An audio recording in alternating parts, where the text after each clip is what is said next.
vezes, e depois eu fui revendo pontos que me chamou muita atenção.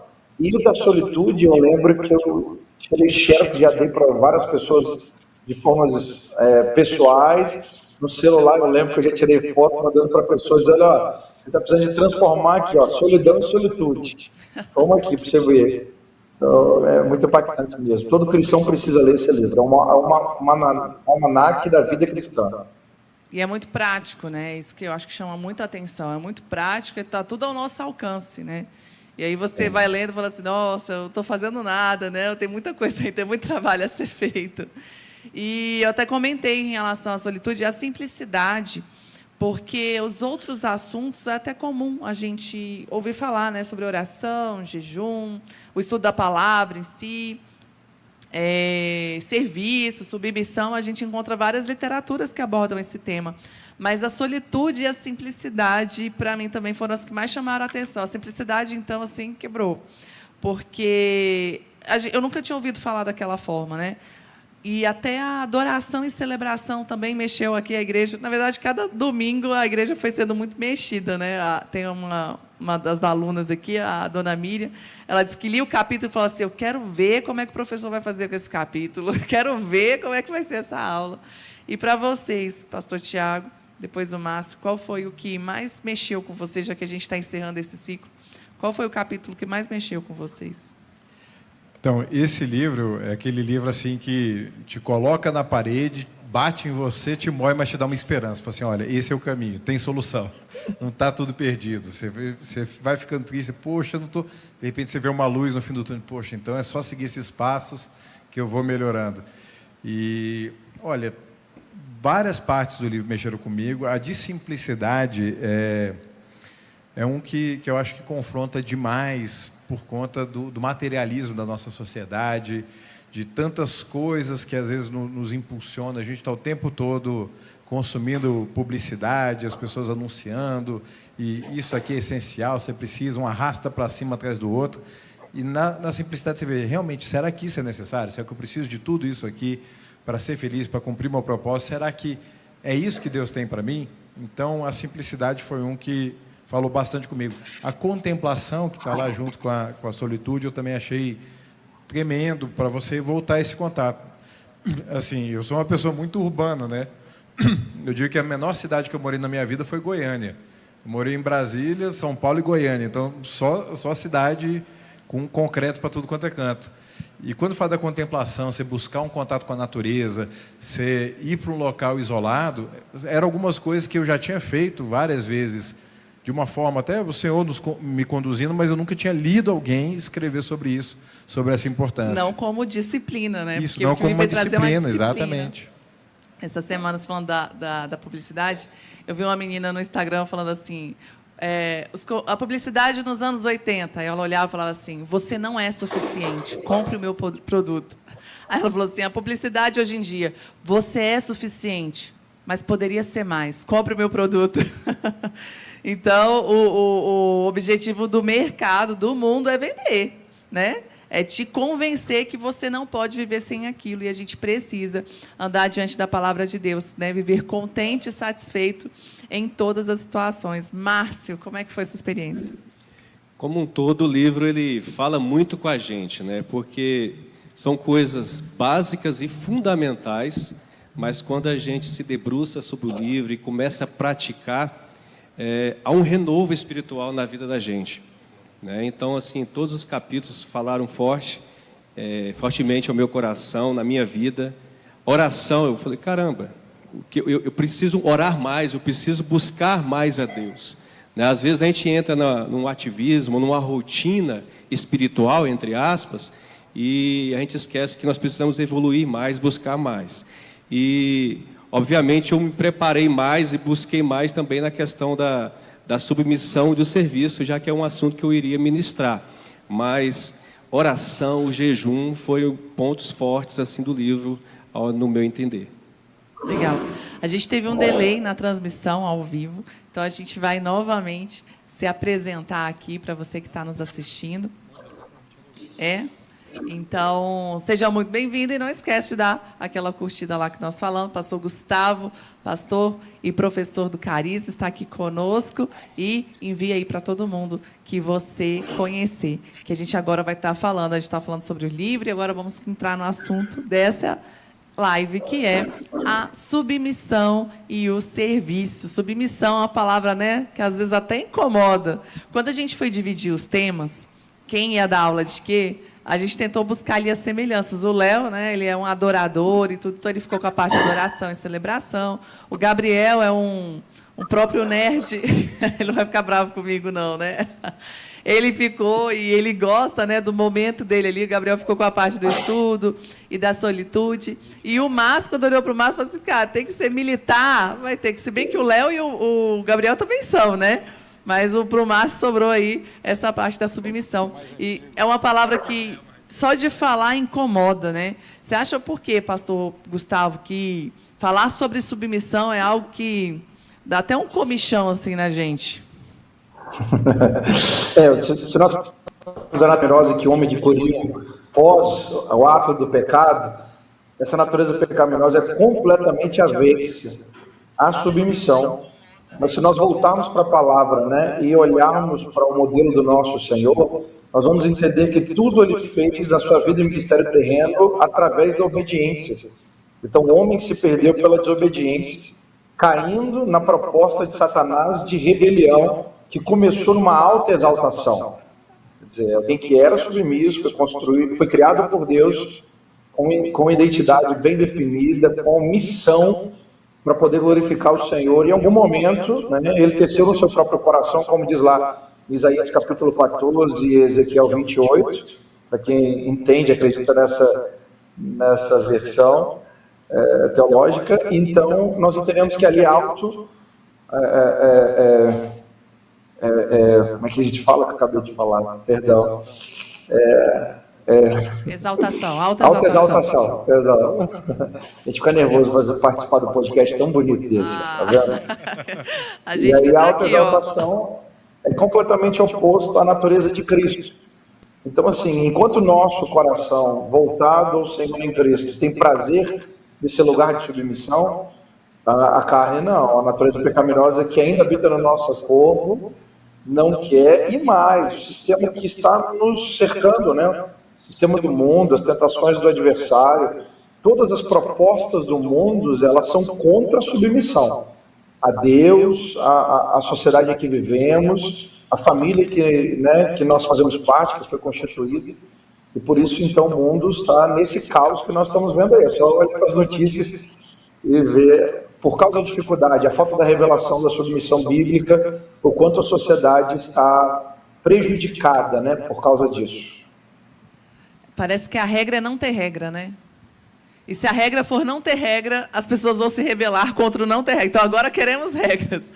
Eu lembro que eu estudei na Universidade Federal aqui em Brasília, e, à época, eu ficava pensando, eu falei, gente, a rebelião é a regra, né? Não importa o que seja, se você começar a falar sobre o que eu concordo e fazer disso uma regra, eu vou começar a discordar de você. Como é que foi assim para vocês? Como é que vocês veem, né? Esse quadro hoje em dia, desse espírito de rebelião, é hoje em dia, sempre existiu, como é que... Pegando o gancho aí do que o pastor Gustavo falou, a gente vê que o tempo todo a carne está querendo ter controle. E as disciplinas espirituais fazem o quê? Quebra o controle da carne. Porque quando você ora, você jejua, quando você se submete, quando você serve, quando você medita na palavra, você está quebrando a força da carne para que o Espírito esteja te conduzindo, para que você seja mais sensível a essa direção do Espírito. E eu vejo que desde lá do Éden, né, o grande problema que a gente vê lá no relato de Gênesis 3 é a independência do ser humano.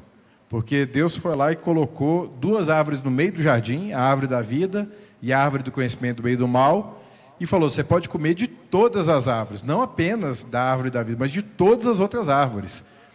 E depois vai lá, Eva olha para a árvore, vê que ela é agradável, desejar para obter conhecimento, era boa, só que é a pergunta, né?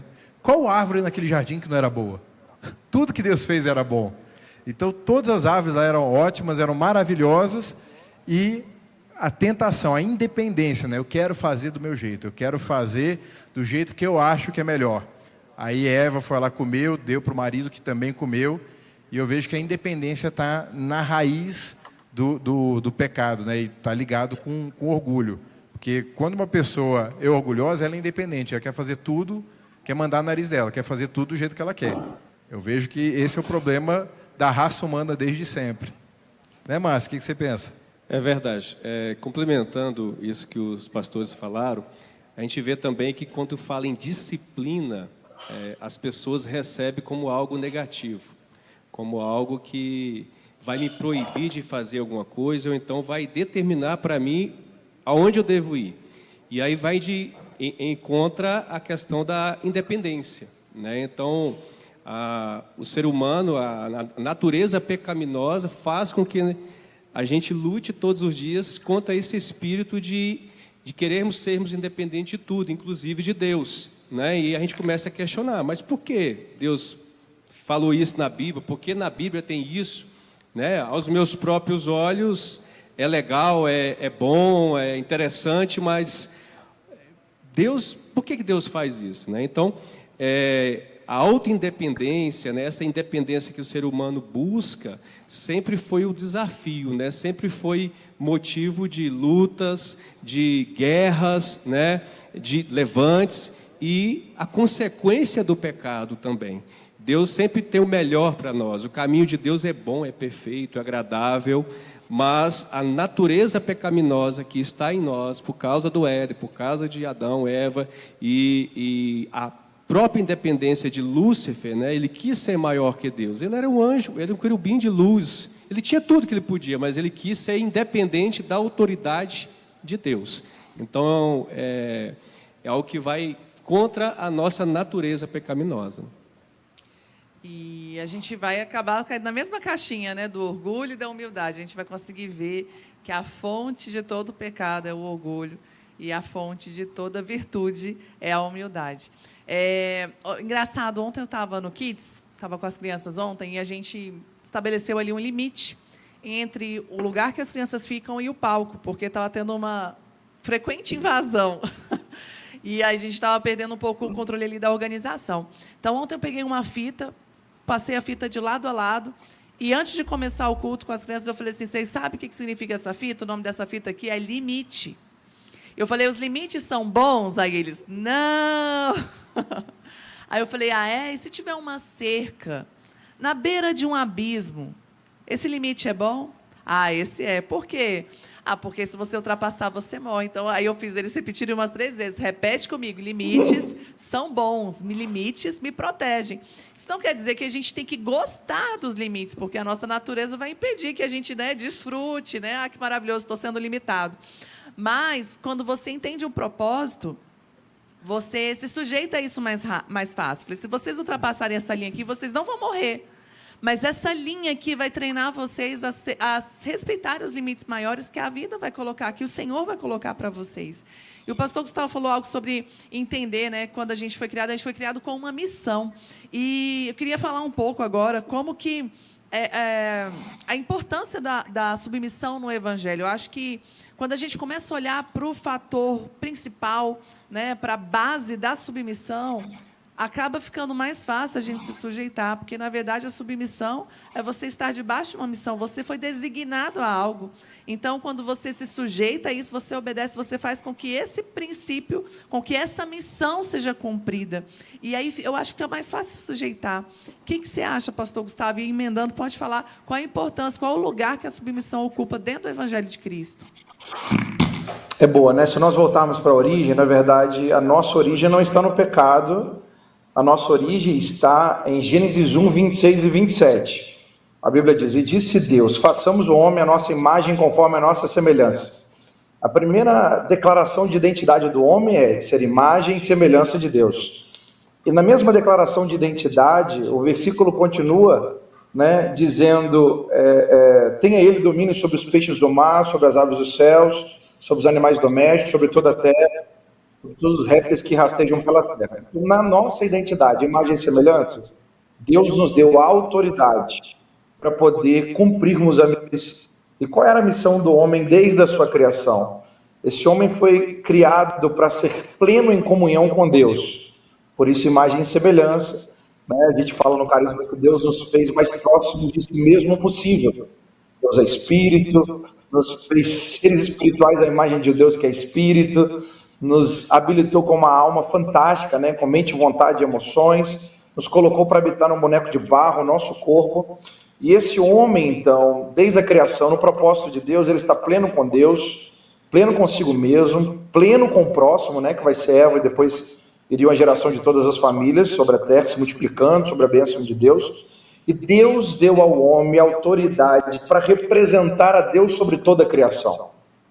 Eu acredito que essa é a primeira chave de serviço e missão. Então, a missão que o homem que recebeu de Deus em primeiro lugar é isso, porque quando nós pegamos essa identidade, vimos a autoridade, e o primeiro exercício dela passa a acontecer depois de Gênesis 2:15, que Deus coloca o homem no jardim do Éden para cultivar e o guardar. Então ali o homem tem na sua identidade a autoridade para representar a Deus sobre a missão.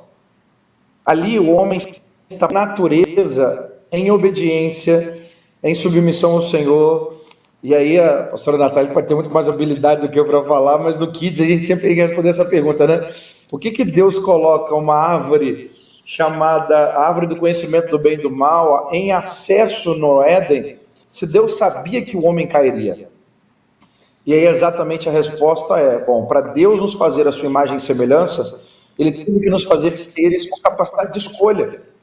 Porque ele nos amou, ele escolheu nos criar, então nós somos criação de Deus como escolha do amor de Deus por nós. Então Deus nos fez com capacidade de escolher por ele, assim como ele escolheu por nós, para que tivéssemos relação, intimidade, e todas essas disciplinas que nós vimos aí de forma vertical em comunhão. E também, quando nós pensamos em autoridade que vem da parte de Deus, quer dizer, Deus, ele tem toda a autoridade. O trono de Deus é um trono de autoridade. Então, tudo que ele criou está debaixo da sua autoridade. Então, nenhum ser criado tem autoridade em si mesmo. Toda criatura, né, toda criação de Deus está debaixo da autoridade divina. E para que haja autoridade delegada, existe um fio condutor chamado obediência. Não tem jeito. Então aquela árvore não era para que o homem, né, fazer o homem cair. Era para que o homem escolhesse por Deus, enquanto estava escolhendo pelos princípios de Deus e habilitados por Deus, a sua própria natureza, para poder viver em comunhão com Deus, consigo mesmo, com o próximo e sobre toda a criação. E também esse fio condutor de obediência, né, para que o homem, em obediência, fosse realmente alguém que viveria do princípio pleno de uma autoridade delegada. Então nós já fomos feitos com essa missão, né, de servir ao Senhor e representá-lo sobre toda a criação. Essa é a nossa natureza segundo a criação de Deus. O pecado veio para estragar isso, né, vamos dizer, e em Cristo Jesus a gente volta a ter um modelo de obediência para que nós possamos glorificar o Senhor com a nossa vida. É o que eu acredito. Que a gente está quase numa reprodução aqui da aula, né? Realidade de uma nova criação, porque tudo a gente vai partir do princípio, né? E é muito interessante, o pastor está falando, que havia no jardim uma árvore, não era a árvore do mal, não era a árvore do pecado, era a árvore do conhecimento do bem e do mal. E por que é tão difícil a gente se sujeitar? Porque a partir do momento que Satanás falou ali com Eva, né? Olha, e vocês serão conhecedores do bem e do mal como Deus, né? Vocês vão ter a capacidade, até então, tudo que Deus dizia era verdade absoluta. A partir dali, eu tenho a minha própria definição do que é bom, o que é ruim, então agora eu paro. Será que vou analisar isso melhor? Tem um livro que nós gostamos muito, que fala sobre isso, que é Havia Duas Árvores no Jardim. Eu queria que o Tiago abordasse um pouco disso, colocando junto com a submissão. Como é que o fato de conhecer o bem e o mal traz um conflito na nossa submissão a Deus? Sim. Muitos anos atrás, eu fui apresentado esse livro, e foi um livro que eu li mais de uma vez, e ele descortinou algumas coisas para eu entender melhor o que estava acontecendo ali no jardim, né?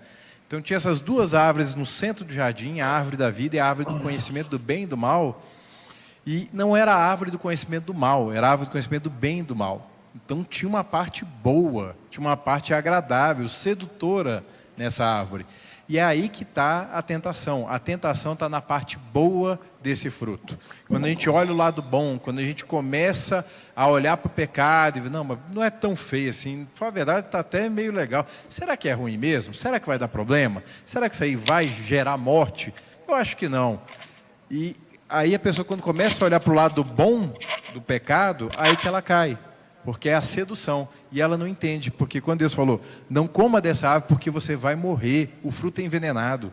É bonito, mas vai te fazer mal. Não é para você. Aquilo vai te corromper. Aquilo vai gerar uma morte, vai gerar uma desconexão sua com Deus. Vai gerar um rompimento.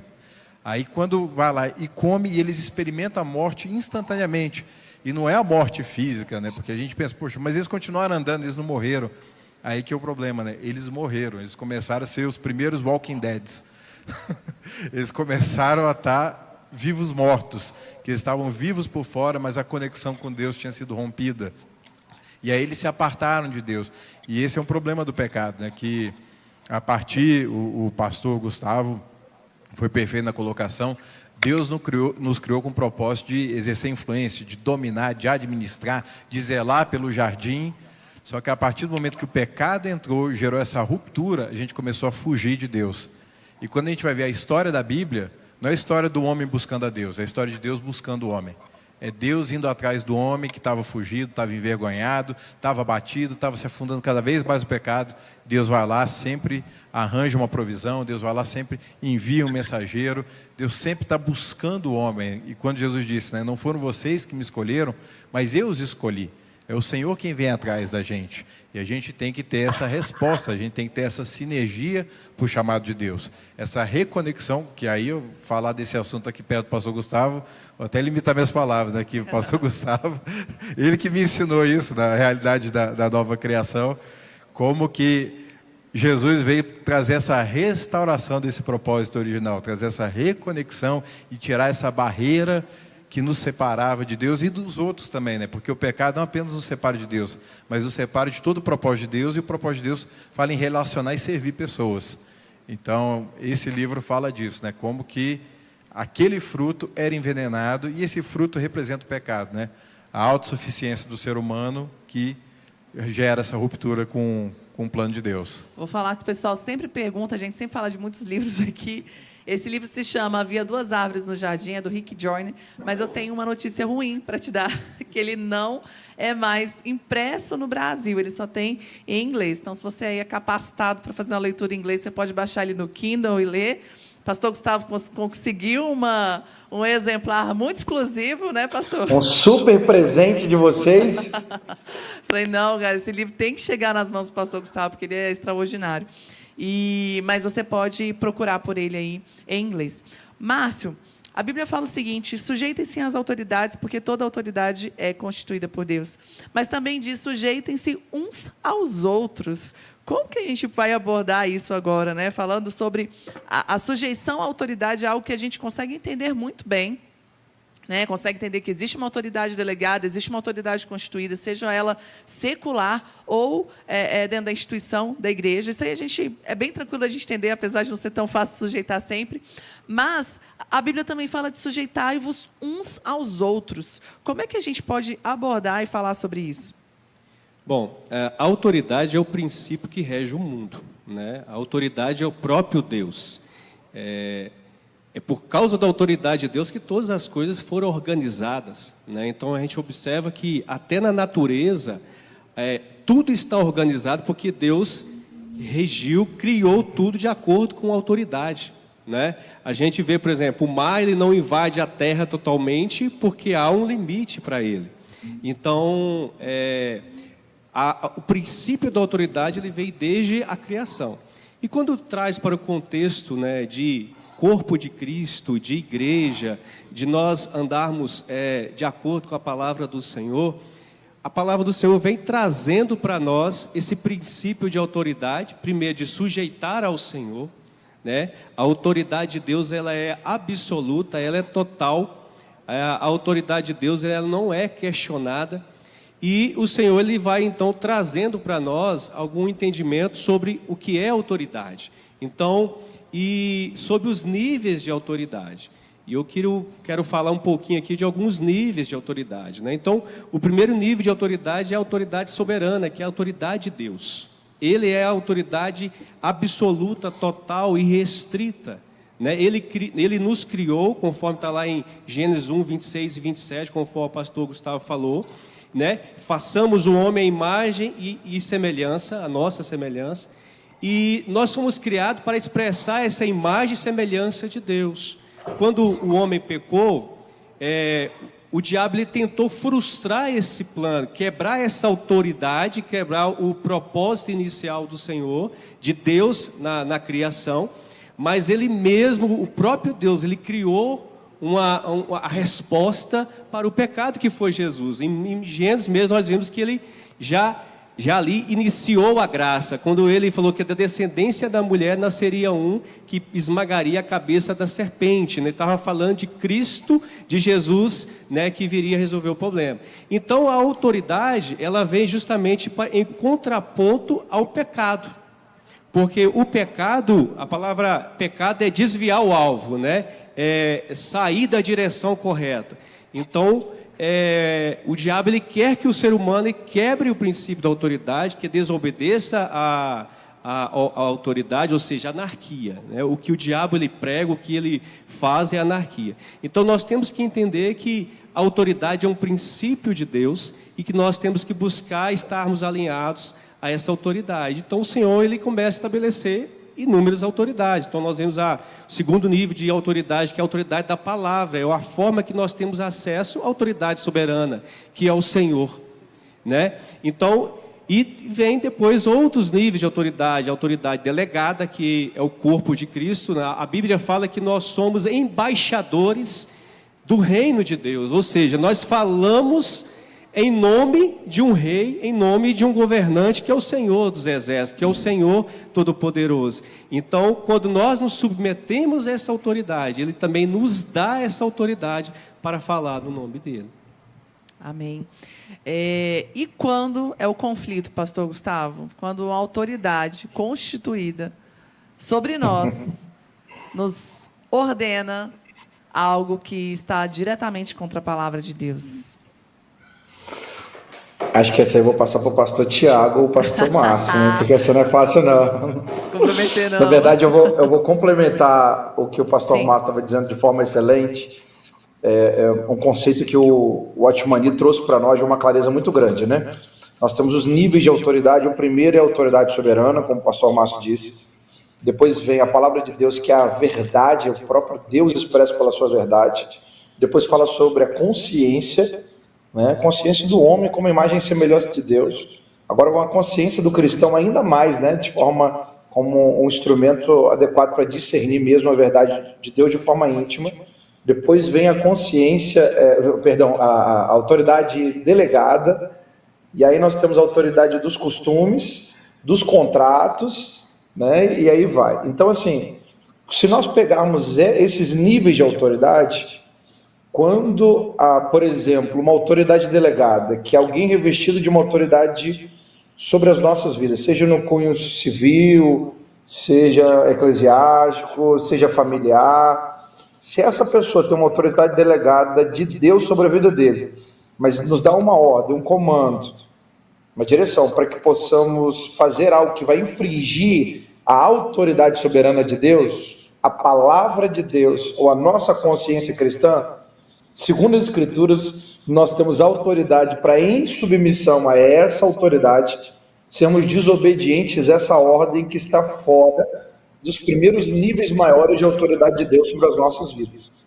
Se nós pegarmos as duas parteiras que estavam debaixo do comando de Faraó para matar todos os meninos israelenses, né, na época de Moisés, nós teríamos o aborto do libertador de Deus, que anos depois foi o homem chamado Moisés, usado por Deus para tirar o povo de Israel do Egito para a terra prometida.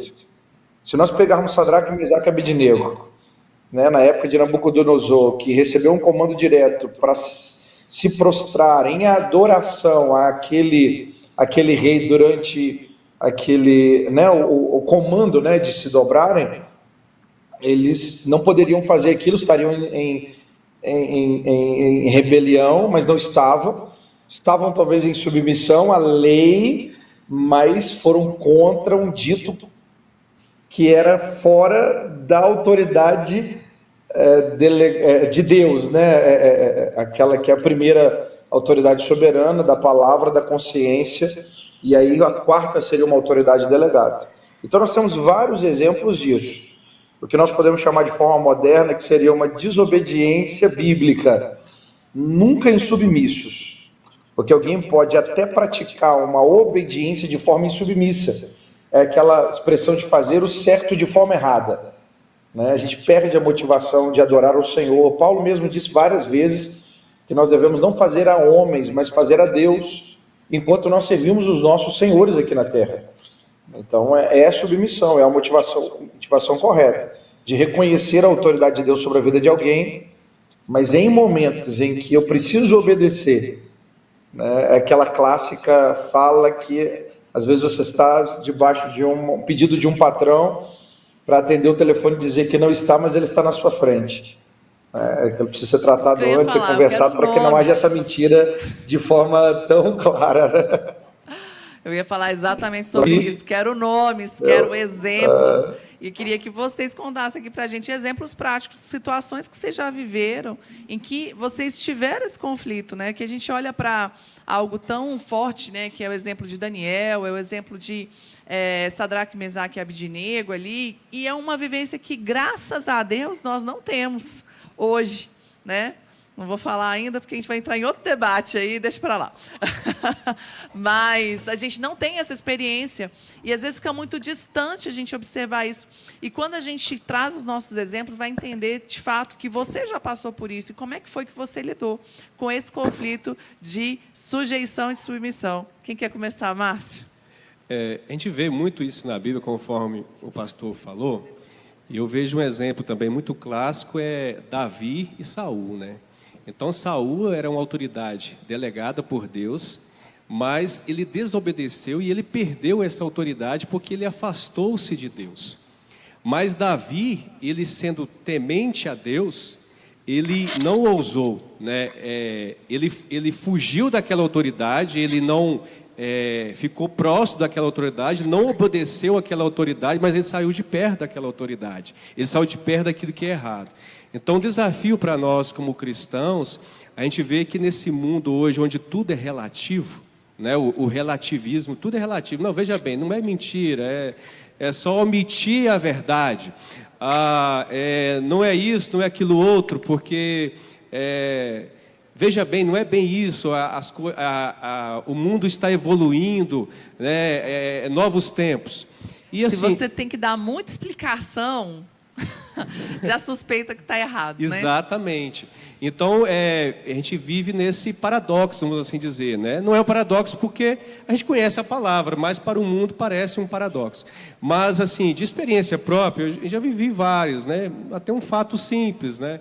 Eu trabalhava numa determinada repartição e o telefone tocava, eu atendia o telefone e eu falava para um superior meu: olha, alguém quer falar com o senhor aqui. Aí ele falou: fala que eu não estou. E eu, naturalmente, virava o telefone e falava: olha, fulano de tal não está aqui, ligue depois. Só que à medida que você aproxima de Deus, à medida que você busca estar submisso à palavra de Deus e à vontade de Deus, ter um relacionamento com o Espírito Santo, ter um relacionamento com Deus, essas coisas, por mais simples e naturais que pareçam, ela se torna algo que incomoda a gente. E aí o Espírito Santo falou: olha, você está mentindo, você está infligindo algo que é errado, você está submisso àquela autoridade, mas existe uma autoridade maior, né? A autoridade soberana, que é Deus. Existe a segundo nível de autoridade, que é a palavra, que ela também está dizendo sobre isso. E aí eu orei primeiramente, né? Eu orei ao Senhor, falei: Senhor, me dê a autoridade no falar. É algo que nós também temos que buscar. Porque às vezes nós falamos no natural, as coisas podem não acontecer da forma que a gente quer, mas quando nós estamos revestidos do Espírito Santo, o Senhor vai colocar palavras de sabedoria em nossa boca, vai nos encher de uma autoridade para falarmos com ousadia e com graça. Graça, né? Te dá graça nas suas palavras. Exato. E aí eu falei com ele, falei que aquilo me incomodava e pedi para ele, olha, se eu atender o telefone, eu vou ter que dizer que o senhor está aqui na sala. E aí ele falou, não, normal, beleza. Então aquilo lá, quando tocava eu falava, ele atendia. Né? Acho que tornou-se até bom, porque as pessoas que queriam falar com ele tinham acesso a partir do momento que eu me posicionei. Então eu vejo que a gente tem que buscar muito no Senhor essa coragem, essa ousadia. Daniel e os seus colegas também, quando eles foram falar com o eunuco, eu tenho certeza que eles buscaram no Senhor a autoridade para eles falarem com graça e aquele eunuco aceitarem que eles não experimentassem de outra dieta e não a dieta que o rei queria que eles comessem. Né? Tem uma coisa que atrapalha muito, é o tal do Deus entende, né? Porque meu chefe não vai entender se eu fizer isso, né? Meu amigo não vai entender se eu for sincero com ele. Ah, mas Deus entende se eu contar uma mentirinha. Isso é um engano terrível. E quando a gente fala de submissão, tem tantas distorções que a gente vê por aí, né? Tantos exemplos ruins. E uma palavra que eu gosto de sempre atrelar quando falo de submissão é respeito. É você ter uma atitude de respeito, ainda que em discordância. Porque aí vai mostrar uma disposição do coração. Você vai ver, quando Nabucodonosor baixou o decreto, falou assim, olha, vocês vão ter que estar adorando essa estátua de ouro. E levaram o Sadraque, Mesaque e Abednego à presença do rei, ele foi dar uma última chance e falou assim, olha, rei, vive para sempre, que era uma forma respeitosa de se dirigir a uma autoridade. Eles não chegaram metendo o dedo na cabeça do rei, ou seu idólatra, você está infringindo os mandamentos de Deus, vai cair fogo do céu, vai te destruir. Eles não falaram nada disso. Eles respeitosamente falaram assim, olha, não tem como, eu sirvo a um Deus e eu não posso me prostrar diante dessa estátua. E ele é poderoso para me livrar do fogo, mas se ele não livrar, a gente vai para a fornalha, mas a gente não vai se prostrar diante dessa estátua. E aí você vê essa atitude de respeito. Então eu vejo que submissão está muito ligado com respeito. Você pode até discordar, mas saber colocar as palavras com respeito, com amor, falar da melhor forma possível, para que aquela palavra não soe como arrogância, como um confronto, como um embate. Você pode se posicionar contra. Eu lembro agora de Pedro, né? Quando Pedro foi lá e estava pregando o evangelho, falou assim, para de pregar.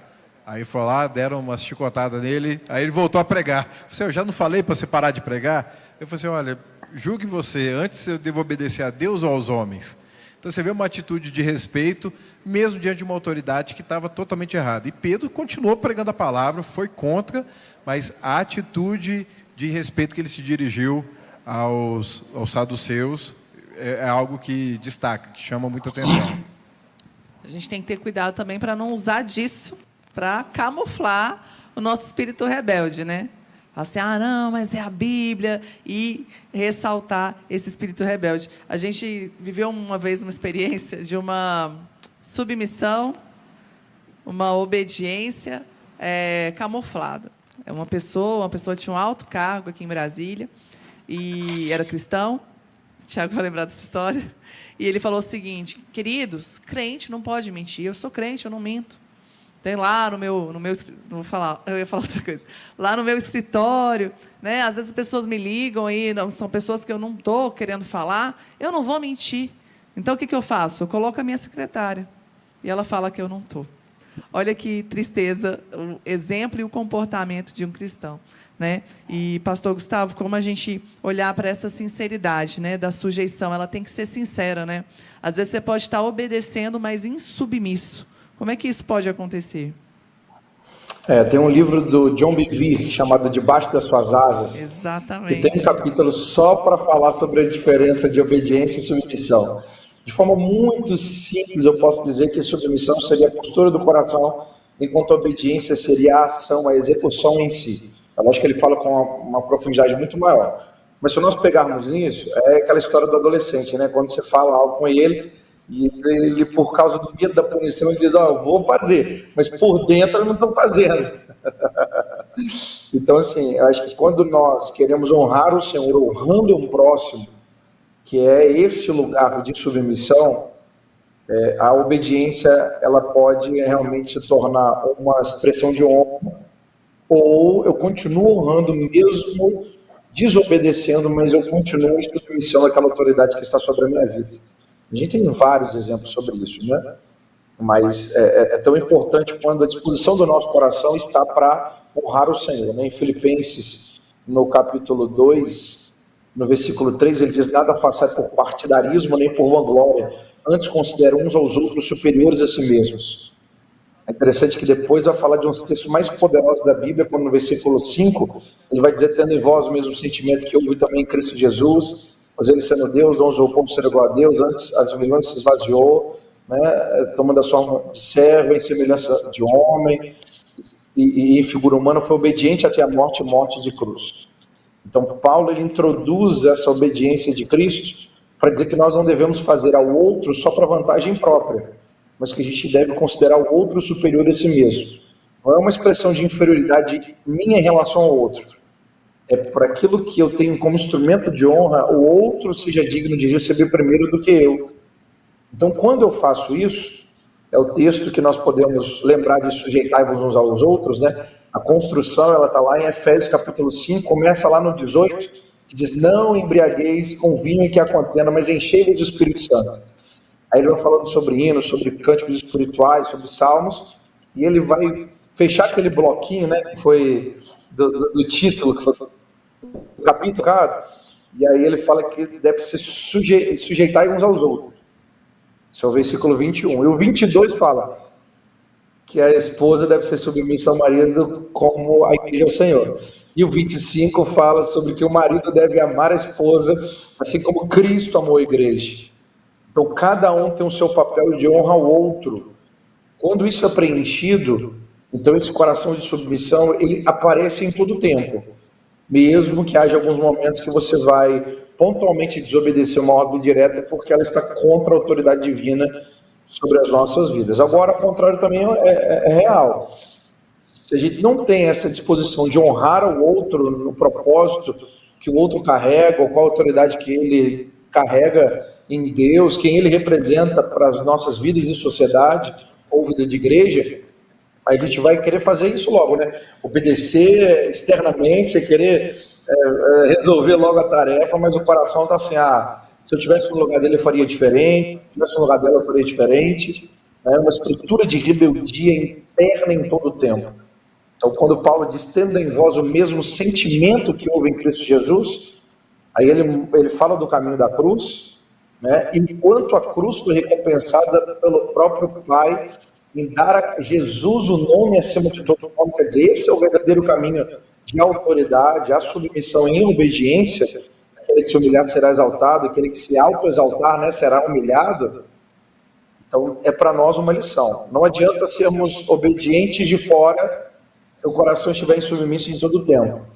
Mas se o coração estiver submisso, querendo dar ao outro honra por quem ele é, aquilo que ele carrega em Deus, então mesmo que pontualmente a gente vai discordar ou vai ter que corrigir algo, nós vamos honrar o outro, considerando outros superiores a nós mesmos. E honra é um princípio tão maravilhoso de Deus que, uma vez que ele é semeadura, ele se torna colheita para as nossas vidas. Para aquilo que você fez em submissão, honrando a pessoa que está debaixo de autoridade, se ela mesma não for o agente de recompensa, Deus vai usar outro caminho, outra fonte para poder nos recompensar. É um crédito no mundo espiritual que a gente não perde, é um investimento que nunca se perde. Esse a traça e a ferrugem não corrói, né? Então a gente deve buscar ser imitadores do Senhor nesse sentido. Como fazer isso? Se esvaziar de nós mesmos, como as próprias disciplinas espirituais dizem, né? A gente pode pegar um resumo do que o Richard Foster diz, que nenhuma das disciplinas espirituais, elas têm poder em si para poder nos transformar, mas ela tem a capacidade de nos expor a Deus e ao seu poder transformador. Então, toda vez que nós nos esvaziamos de nós mesmos, como o pastor Tiago disse, que é o que a disciplina espiritual faz, e ao mesmo tempo nos expõe ao Senhor, nos enchemos dele, esse mesmo coração, esse mesmo sentimento que há nele, também há em nós. E aí a gente consegue representá-lo em todas, ou pelo menos o máximo de áreas da nossa vida, né? Porque o que Deus quer de nós é um estilo de vida que honra ele, né? E quando é do coração, é natural, né? Baseado em Efésios, então, pastor Gustavo, a gente pode dizer que quanto mais cheio nós estivermos do Espírito Santo, mais fácil vai ser de se sujeitar. Tanto E é um movimento duplo, porque ele diz, enchemos o Espírito Santo, e uma das formas de nos encher é se submetendo uns aos outros. Então, quanto mais cheios, melhor nos submetemos, e quanto mais nos submetemos, mais cheios do Espírito Santo Se nós nos tornamos. retroalimenta. E aí tem uma casadinha, né? Você foi falar da mulher e do homem, papel da esposa e do marido. E a gente vê que a submissão, ela anda de mão dada com o amor. Quando Jesus fala, né? Aqueles que me amam, obedecem aos meus mandamentos. Então, não tem como você se sujeitar sem amar. E não tem como você amar sem se sujeitar também, né? E pegando aí o gancho de Filipenses, vamos falar também sobre serviço, porque Jesus não só foi aquele que se sujeitou, como aquele que assumiu uma forma de servo. E qual é a importância, o lugar que o serviço tem dentro do Evangelho? Pois bem, a submissão e o serviço, ela andam de mãos dadas, vamos assim dizer, né? Não há serviço sem submissão. Todo serviço ele é executado porque alguém se submeteu a executar aquela tarefa. Seja uma tarefa pequena, seja uma tarefa grande. E a gente vê na Bíblia, né, lá em Lucas, capítulo 9, versículo 46 e 48, havia uma discussão dos discípulos com Jesus, né, alguns questionamentos de quem seria o maior, de quem estaria sentado à sua direita e quem estaria sentado à sua esquerda. Diz assim, Lucas 9, 46 e 48. E suscitou entre eles uma discussão sobre qual deles seria o maior. Mas Jesus, vendo o pensamento do coração deles, tomou uma criança, pô-la junto a si e disse-lhes, qualquer que recebe esta criança em meu nome, recebe a mim, e qualquer que me recebe a mim, recebe o que me enviou. Porque aquele que entre vós todos for o menor, esse mesmo é grande. Então, com a questão do pecado, com a natureza pecaminosa, o ser humano sempre tem aquela preocupação. Eu tenho que saber qual é o meu lugar na cadeia alimentar, né? Eu tenho que saber quem que eu sirvo a quem me serve. E então o ser humano ele vem com ele cresce com essa preocupação de crescer, né? Seja profissionalmente, seja em status, para que mais pessoas o sirvam e ele sirva a poucas pessoas. Sendo que o princípio da palavra do Senhor diz que aquele que quiser ser grande, ele tem que ser menor. Jesus, ele mesmo falou em Filipenses que ele esvaziou de si mesmo. A palavra do Senhor fala sobre isso. Então, o serviço é a forma que nós demonstramos, né, o quão próximo nós estamos de Deus e o quanto nós amamos a Deus acima de todas as coisas e amamos o próximo, que é o segundo mandamento. Então, o serviço é um serviço para Deus, mas também um serviço para o próximo. Uma frase muito interessante que eu li essa semana que diz o seguinte: a adoração habilita o serviço e o serviço expressa a adoração. Então, há muitas pessoas preocupadas em ter relacionamento com Deus, aproximar de Deus, mas não querem muito o serviço. Ele quer assim, não, eu quero adorar, eu quero estar no culto, eu quero louvar, eu quero meditar na palavra. Sim, isso faz parte da nossa vida espiritual, mas a adoração ela vai nos habilitar, ela vai nos despertar para que nós venhamos a prestar um serviço ao reino de Deus e prestar um serviço ao próximo. Pastor Tiago, sobre o serviço, tem como a gente separar no serviço a Deus o que é secular e o que é ministerial ou consagrado? Tem esse dualismo, né, que tem a vida espiritual e a vida secular, que tem como se fosse essa separação. E desde a Reforma Protestante, que inclusive amanhã a gente vai comemorar 506 anos da Reforma Protestante, foi o retorno, né? Tudo que você fizer, você tem que fazer como que você estivesse fazendo para Deus. Então, se você está comendo, bebendo, você está fazendo qualquer coisa, você tem que fazer para a glória do Senhor. Tudo que a gente faz é espiritual, tudo que a gente faz expressa o Senhor, tudo que a gente faz glorifica o nome do Senhor. Alguns anos atrás, o pastor Ricardo Robotella, inclusive que vai estar com o pastor Gustavo na igreja, aí na Conferência do Espírito Santo, ele estava falando isso, né, que logo na Reforma Protestante eles estavam querendo saber como que descobria que uma cadeira tinha sido feita por um marceneiro protestante. Aí eles pegavam a cadeira e colocavam ao avesso. Se ela tivesse bem recortada, acabamento, reforçada, onde ninguém está vendo, tinha sido feito por um protestante, porque ele estava querendo fazer o melhor para honrar a Deus. E como que a gente tem que recuperar essas coisas, né? Que hoje em dia, não necessariamente falar que alguma coisa está sendo feita por um protestante, por evangélico, é sinal de excelência, assim, deveria ser. Porque se a gente está fazendo tudo para glorificar o nome do Senhor, a gente tinha que estar fazendo muito melhor do que o que estão nos pedindo. A gente tinha que estar fazendo o princípio da milha a mais, tinha que estar fazendo além do que estão nos pedindo. E esse serviço feito com excelência, você tem que pensar, para quem que eu estou fazendo? Tudo que eu fizer, eu estou fazendo para o Senhor. Ainda que vai ter uma utilidade para o meu próximo, mas a mentalidade é essa, eu estou fazendo tudo para o Senhor. Então, a separação da vida ministerial, da vida secular, quando a gente vai ver na palavra de Deus, tudo é espiritual. Paulo, ele era tão apóstolo quando ele estava fazendo tendas, quando ele estava viajando, quando ele estava sendo açoitado, quando ele estava pregando na sinagoga.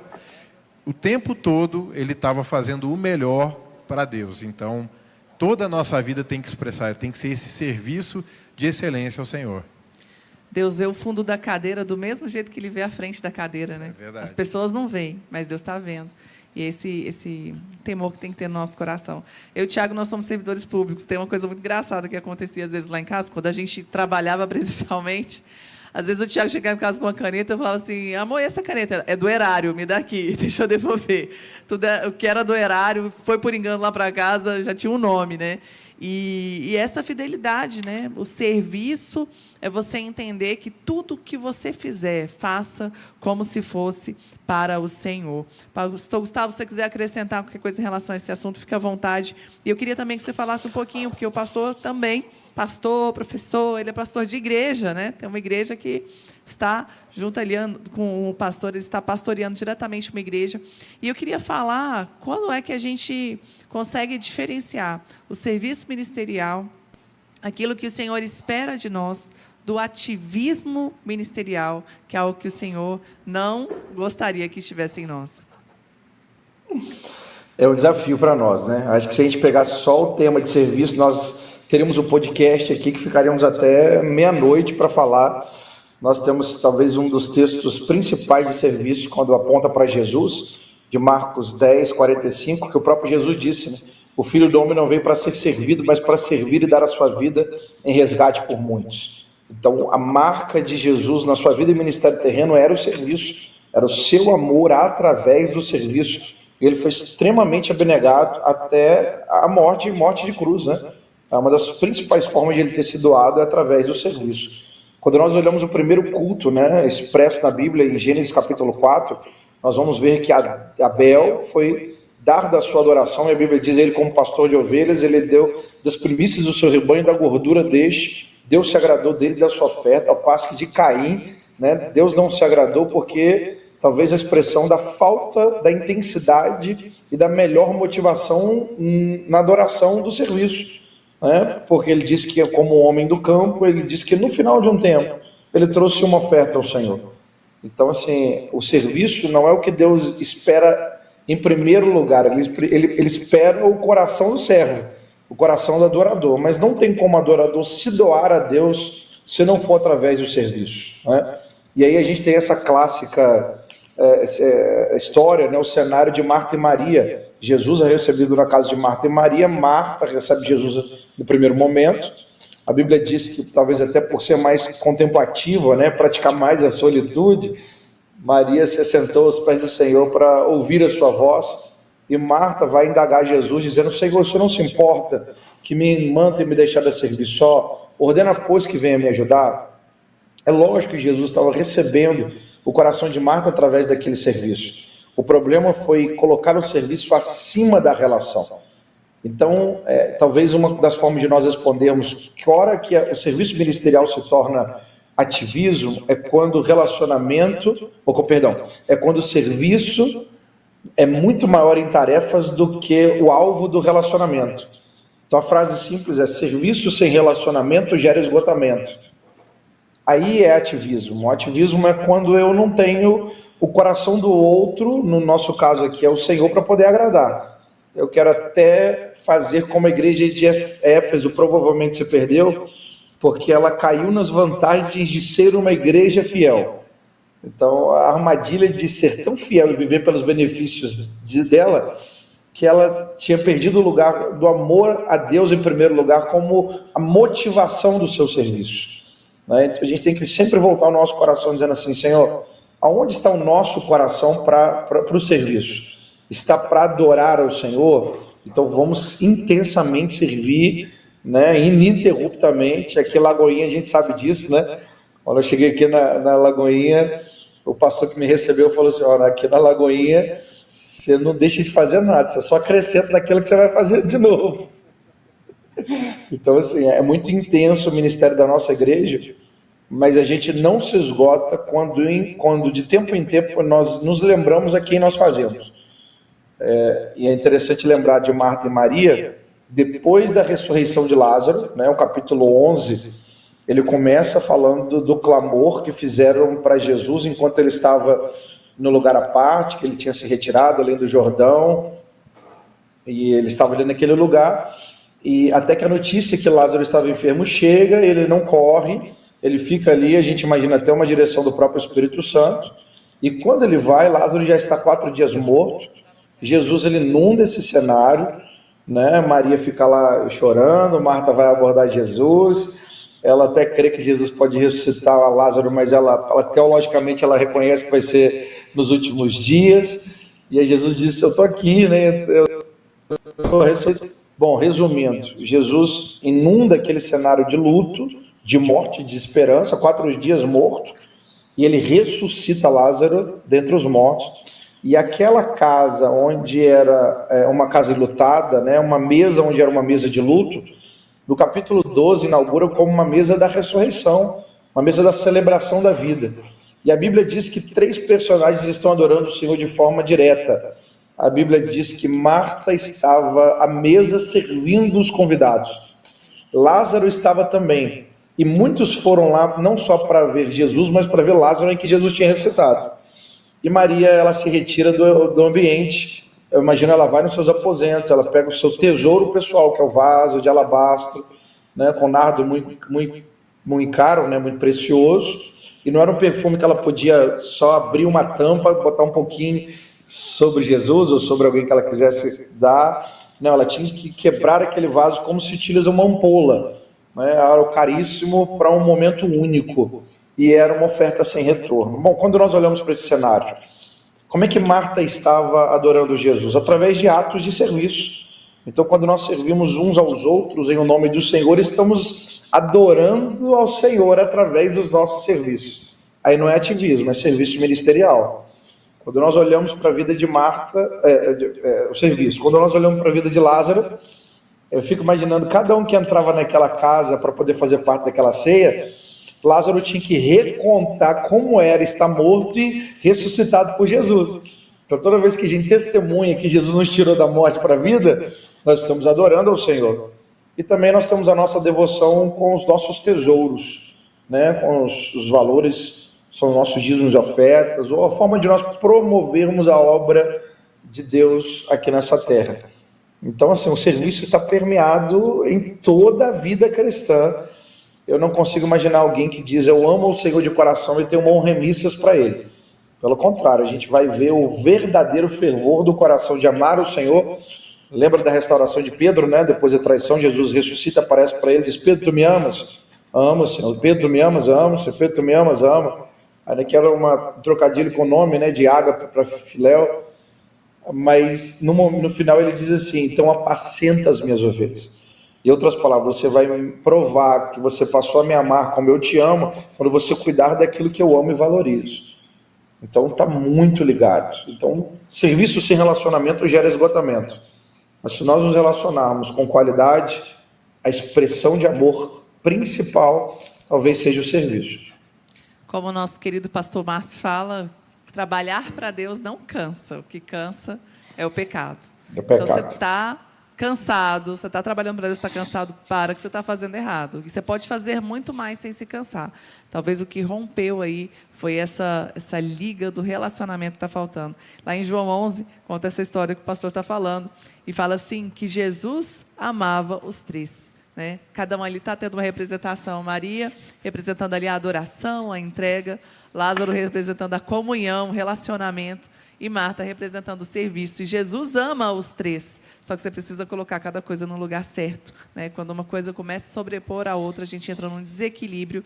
E esse desequilíbrio vai trazer o esgotamento, o ativismo. Uma coisa que eu vejo muito ligada ao ativismo é a forma como você se relaciona com o serviço, né? Você acha que se você não fizer, nada vai acontecer. Eu falo para as meninas aqui do Kids, eu falo assim, a pior coisa que vocês podem me falar é assim, graças a Deus que você chegou, porque se você não está aqui, nada funciona. Olha, isso aí é um atestado de fracasso, eu não vou me sentir importante se você disser isso para mim. E o ativismo, ele faz com que você se sinta aquela peça, né, onde a roda não vai rodar sem você. Mas no reino de Deus, cada um constrói uma parte e quem sustenta essa obra é o próprio Senhor. Então, às vezes você não vai poder estar, mas você vai se lembrar, a obra é de Deus, é Ele quem vai sustentar essa obra, né? E o ativismo também, ele vai te colocar numa condição de você sempre estar esperando uma recompensa daquilo, né? Porque você está se doando, você está fazendo, e o Senhor saiu do foco. Então, você começa a querer esperar algo em troca, e isso é muito perigoso.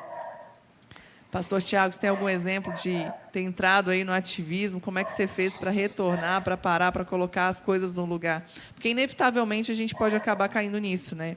E é um exercício que a gente tem que fazer diariamente ou semanalmente, né? A cada domingo ou a cada segunda-feira, que é o saldo do domingo, você fazer essa reprogramação da rota, né?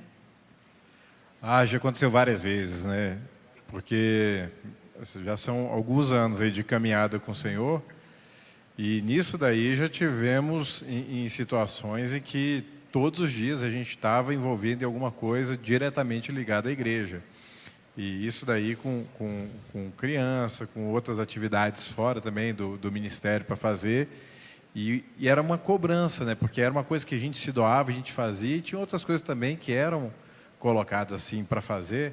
E tinha aquela questão assim, eu tenho que marcar meu ponto, eu tenho que fazer isso para mostrar que eu estou junto. Tinha uma coisa de aquele que não é visto não é lembrado. E como o pastor Gustavo colocou, se a gente está fazendo a obra de Deus na nossa força, não é da forma como Deus queria, porque a gente tem que fazer a obra de Deus na força dele. Não é no nosso braço que a gente vai conseguir alguma coisa, porque é dele, por ele e para ele. Então a obra vem dele, tem que ser feita por ele e o nome dele que seja glorificado. Nós somos o meio pelo qual essa obra vai ser executada, nós somos os pés do Senhor aqui na terra, as mãos do Senhor, a voz dele aqui na terra, mas tudo é para glorificar o nome dele, tudo tem que estar no começo, no meio e no fim, tem que estar a glória do nome de Jesus. E fazer essa obra de Deus da vontade própria, buscando um reconhecimento humano, buscando, sei lá, galgar posições, algum destaque, isso vai gerar muita frustração, porque não é isso que nós fomos chamados para fazer. Nós não fomos chamados para ganhar notoriedade, nós fomos chamados para dar notoriedade ao nome do Senhor Jesus, né? Conhecê-lo e fazê-lo conhecido. Essa é a missão da igreja. Então, a gente tem que sempre alinhar o nosso coração. Por que eu estou fazendo? Para quem eu estou fazendo? Como eu estou fazendo? Estou fazendo a minha força na força do Senhor. E nisso daí que as outras disciplinas ajudam demais, né? O jejum que quebra a altivez, o jejum que quebra essa força da carne, essa vontade, né? A carne é muito voluntariosa, ela quer fazer. E olhando para o lado da carne, não da corrupção moral, alguma outra coisa, da carne querer fazer, tomar o controle, ser voluntarioso, dar sempre a opinião, sempre estar levantando a mão, estar sempre à frente, sempre querendo ter esse destaque. E o jejum quebra isso, você se coloca naquela posição, não, eu quero servir, mesmo que minha voz não seja escutada, né? Eu quero estar fazendo o que Deus quer, ainda que ninguém lembre do meu nome. E isso é uma postura de servo, né? Que Jesus, mesmo existindo na forma de Deus, não se usurpou que isso era o que ele deveria se apegar. Mas ele se esvaziou e assumiu uma forma humana, e ele foi obediente até a morte de cruz, porque ele adotou essa postura de servo. Então, o servo, ele está sempre olhando e querendo agradar aquele que o chamou, né? Não se embaraça com as coisas dessa vida, mas está sempre olhando para aquele que o alistou. E para fugir desse ativismo, a gente tem que parar e ir para a solitude, para a meditação na palavra, para o jejum, para oração. Ajustar o foco. Ajustar, né? O foco, exatamente. Márcio, o foco do nosso serviço nunca pode ser nós mesmos, né? É verdade. Servir sem ser visto, né? Que é um lema aqui da Lagoinha. E a gente observa que algo que é preocupante é a questão do orgulho. Muitas vezes as pessoas querem servir porque ela fica com aquele receio de não estar sendo útil no reino de Deus. Só que esse serviço está exagerado, então a motivação que o está levando a servir é uma motivação errada. Então a gente tem que tomar muito cuidado com o orgulho, né? Servir para mostrar que temos condições, servir para galgar alguma posição eclesiástica dentro da estrutura da igreja. Se eu não mostrar trabalho, né, conforme o pastor Tiago falou, né? Se eu não mostrar, se ninguém me ver, mas Deus está te vendo. O homem pode não te ver, mas Deus, quando ele vê, ele te levanta. Davi não precisou ficar, quando ele matou o urso, quando ele matou o leão, ele não foi lá, tirou uma foto e postou no Instagram e falou: eu sou matador de leão. Deus mandou Samuel até a casa de Jessé e foram atrás de Davi, porque Deus já viu o coração de Davi e sabia da capacidade de Davi. Deus vê o nosso coração, ou seja, a nossa motivação. Então temos que tomar muito cuidado com isso e trabalhar na obra do Senhor, mas com a motivação de agradar a Deus. E no tempo certo, na hora certa, Deus vai te levantar, Deus vai te honrar, né? E se Ele não te honrar nem te levantar, saiba que Ele está no controle de tudo, né? Há tempo para tudo. Às vezes a pessoa fica assim: eu vou fazer, fiz, não me reconheceram, não me honraram, a preocupação com a honra, né? Eu falei ontem na aula que 3 coisas que o ser humano sempre está buscando, né? Honra, poder e glória. Então, queridos, a honra, o poder e a glória é do Senhor Jesus. Amém? Amém. Pastor Gustavo, aqui a primeira pergunta que eu quero responder, vou lançar para você. Uma pessoa que me mandou falou o seguinte: vou completar 30 anos, sirvo intensamente na igreja há 15 anos. Essa pessoa não é daqui do nosso meio, né? Mandou aqui a pergunta. Sirvo intensamente na igreja há 15 anos, mas ultimamente tenho me sentido cansado e não sei se é espiritual ou natural. Como discernir se é um cansaço que devo parar, ou mudar de ciclo, ou se é preguiça e preciso resistir e continuar? Então, basicamente, nós temos 2 caminhos para poder seguir e tentar diagnosticá-lo. O primeiro se você estiver cansado, não desista, descanse. Então, assim, antes de abrir mão de algo que você já faz há tanto tempo e com tanta excelência, descanse, programe com a sua liderança, programe com sua família, com quem está próximo de você, em descansar. O que é descansar? Não é só deixar de fazer o que você faz, mas é virar a chave, igual o pastor Tiago diz, de você vai se abastecer mais do que doar durante um período. Às vezes você vai precisar de um tempo que nós chamamos sabáticos, né? Que às vezes muita gente usa isso de uma forma, né, displicente ou negligente, para abandonar algo que Deus chamou para fazer. Não é isso, mas é de forma intencional, avisada para as pessoas que têm a ver com aquele setor ou a sua própria família, para dizer: olha, você vai reduzir a tarefa, você vai aumentar a sua capacidade de receber, de buscar, de ter um tempo de solitude. Se você está aqui na região de Belo Horizonte, de Prestância, Paraíso, fazer alguns momentos lá como Moriá, como Renovo, e descansar. Lembrando que não é só descansar de dormir, é tudo que nos restaura, nos descansa. Então, a comida nos restaura porque quando ela nos restaura, nos descansa, né? A gente vai dormir e a cama restaura o nosso corpo em sono, tudo que nos restaura, nos descansa. Então, passe a fonte de restauração com mais intensidade do que você está dando. E aí você vai descansar, repor as suas baterias, e aí você vai descobrir se você ainda tem felicidade para estar fazendo o que você está fazendo. Então, se você está esgotado, não desista, descanse. Agora, a Bíblia também fala de um outro contraponto. Romanos capítulo 12, versículo 11, diz que nós devemos servir ao Senhor fervorosamente. O que é servir ao Senhor de forma fervorosa? É que você vai fazer com as mãos, você vai se cansar com o seu corpo, você vai está fazendo a tarefa, mas por dentro você está fervoroso, quer dizer, você está servindo a Deus no Espírito. Tem graça de Deus para fazer o que você está fazendo. Então, tem respaldo de Deus. A frase é: a unção que nos capacita é a unção que nos preserva. Se nós não estamos sendo preservados pela unção que nos capacita, então nós não estamos sendo capacitados pela unção. Então, talvez é melhor sair desse lugar ou desse ofício. Aí você vai encontrar um lugar chamado estresse crônico ou não funcionamento. Né? Aquela sensação de eu estou fazendo porque meu pastor pediu, eu estou aqui porque não tem ninguém para fazer o que eu faço, né? Eu estou me arrastando. Então, assim, cansou, não desista, descanse. Agora, busque o fervor do Senhor no seu coração. Se há descanso, alegria e fervor, continue. Não há fervor, né? Busca a sua liderança, busca Deus em oração, e Deus vai te guiar ao lugar onde você vai servir a Ele de forma fervorosa. Por exemplo, o meu lugar no ensino, eu faço isso há 19 anos. Às vezes as agendas estão assim, eu não consigo ficar em casa um dia, 24 horas, durante um período de 2, 3 semanas. Mas isso me cansa por fora, mas me restaura por dentro. Me alegra, me anima, eu consigo administrar meu tempo em família, eu consigo, né, ter a minha saúde, um cuidado mínimo. Quer dizer, está dentro do fervor a Deus. Então, dê uma nivelada nisso aí, ok? Sim.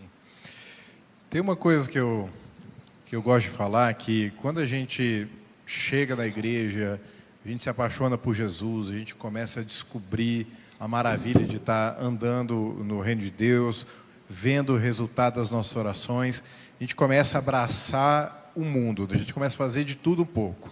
A gente serve no estacionamento, a gente serve no Kids, a gente serve na mídia, a gente serve no estudo, a gente serve no voluntário, a gente serve servindo refeição, a gente faz tudo e quer fazer cada vez mais.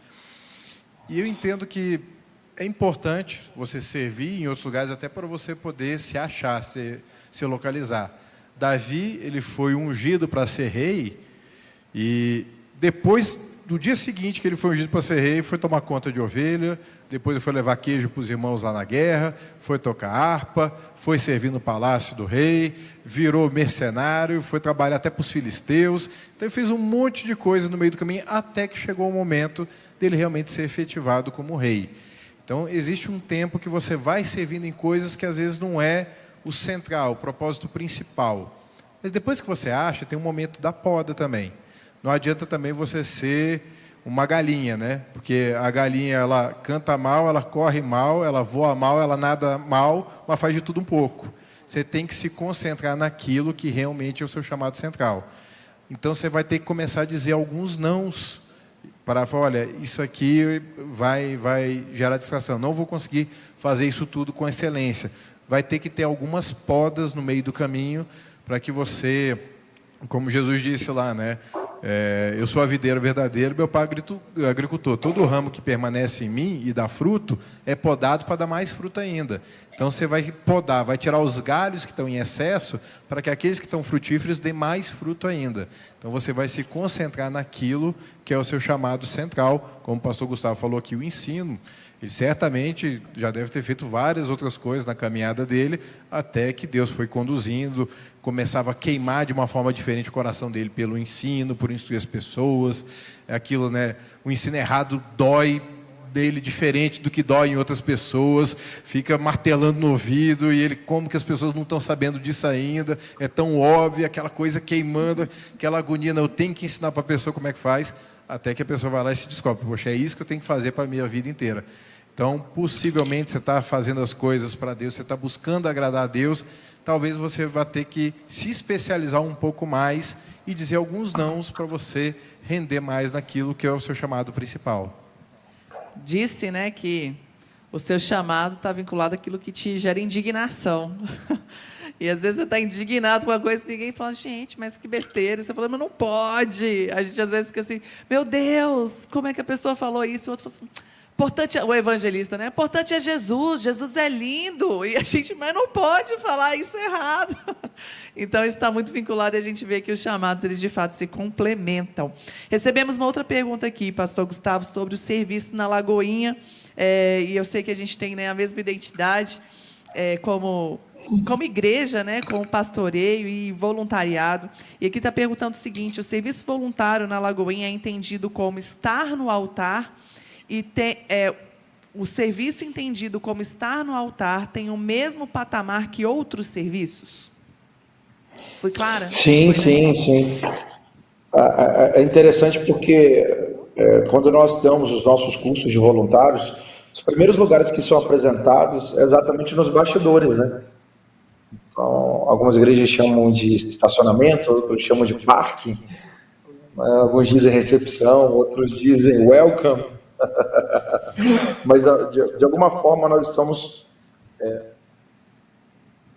interessante quando alguém um dia explicou, falando que nós temos que fazer pessoas importantes úteis e as úteis importantes, né? Talvez alguém que já está servindo e pareça que está servindo em algo que não é tão relevante, nós temos que transformá-las em importantes, lembrá-las do nome, reconhecer o seu serviço, mostrar que o ser humano precisa ser relevante em Deus e não exatamente notório. No tempo em que vivemos, parece que todo mundo quer ser notório. Mutou. Né? Mas... Um minutinho. Som. Foi, agora foi. Foi. Tá, não exatamente notório.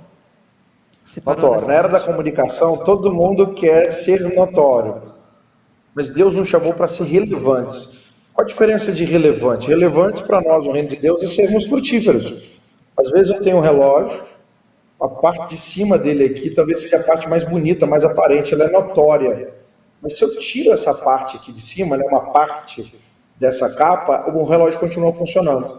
Mas existem peças que estão lá dentro que são bem pequenininhas, mas elas são extremamente relevantes. Se eu tirar uma mola dela aqui no caso aqui é automático, se eu tirar uma bateria, não é notório, eu não vejo, mas é extremamente relevante, o relógio para de funcionar. Então, no reino de Deus, nós temos que buscar sermos relevantes, né?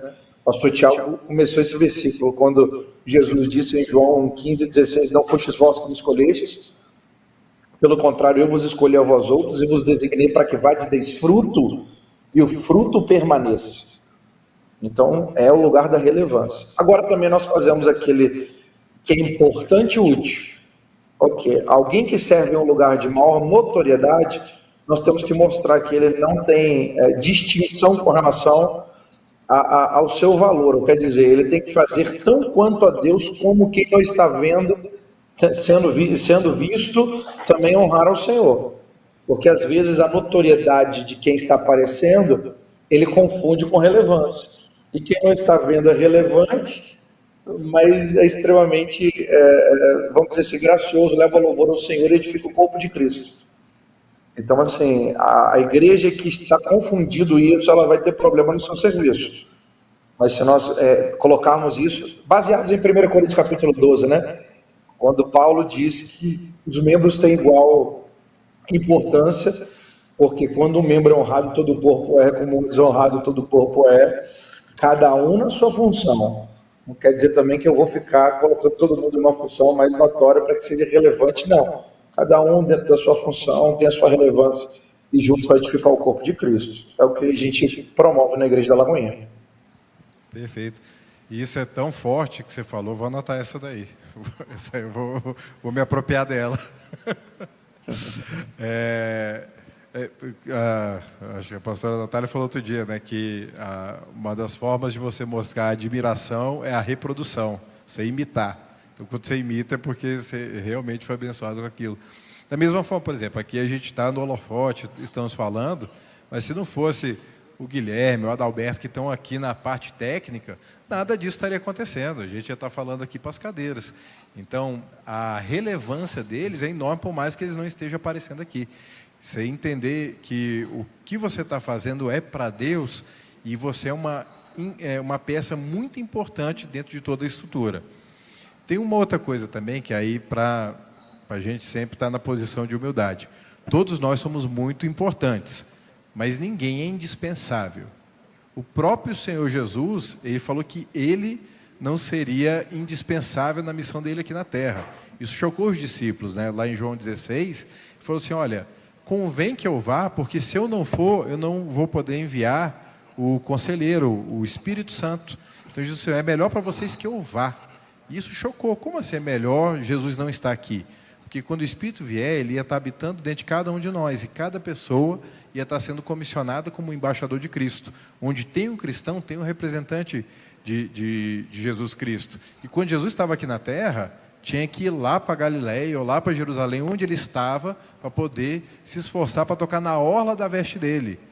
Agora não. O Espírito Santo está dentro de cada um de nós e as pessoas que não conhecem Jesus, onde tem um cristão, têm a oportunidade de conhecer Jesus pelo Espírito.